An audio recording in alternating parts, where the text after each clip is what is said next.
BJP నేత కేంద్ర హోంశాఖ సహాయ మంత్రి బండి సంజయ్ సంచలన వ్యాఖ్యలు చేశారు.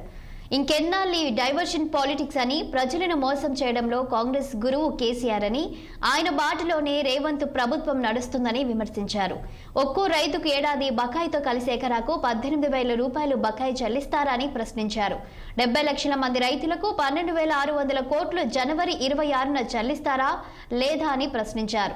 లోకల్ బాడీ ఎలక్షన్లలో ఓట్లేయించుకునేందుకే అప్పు తెచ్చి రైతు భరోసా చెల్లిస్తున్నారని, ఎన్నికలు అయిపోగానే రైతు భరోసా ఆపేస్తారని ఆరోపించారు.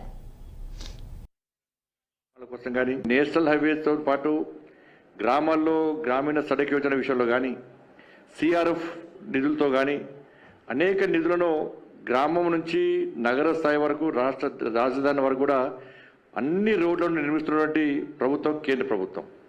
అనేక రకాల నిధులతోని వివిధ పథకాల ద్వారా. రైల్వేల విషయానికి వస్తే గతంలో ఎన్నో లేని విధంగా ఈ 10లలో 32,000 కోట్ల రూపాయలు ఖర్చు చేసినాం రైల్వేస్ కోసం. కొత్త రైల్వే ప్రాజెక్టులు కానీ, రైల్వే నిర్మాణాల కోసం కానీ. కేవలం ఈ ఒక్క ఏడాది బడ్జెట్లోనే 5,336,000 కోట్ల రూపాయలను రైల్వే నిధుల కోసం ఇలా కేంద్ర ప్రభుత్వం కేటాయించి తెలంగాణ రాష్ట్రానికి.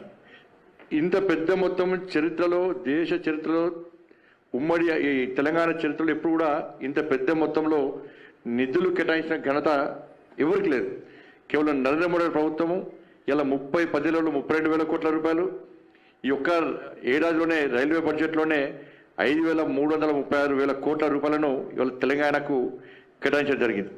ఇలా సికింద్రాబాద్ చూడండి, ఇవాళ సికింద్రాబాద్ రైల్వే స్టేషన్ 720 కోట్లతోని సికింద్రాబాద్ రైల్వే స్టేషన్ను ఏ విధంగా అద్భుతంగా తీర్చిదిద్దడమో, ఇలా వరల్డ్ క్లాస్ నెంబర్ 1గా ఎట్లా చేస్తామో ఒకసారి మనం ఆలోచించిన అవసరం ఉంది. 350 కోట్లతో నాంపల్లి రైల్వే స్టేషన్ మొత్తం పూర్తి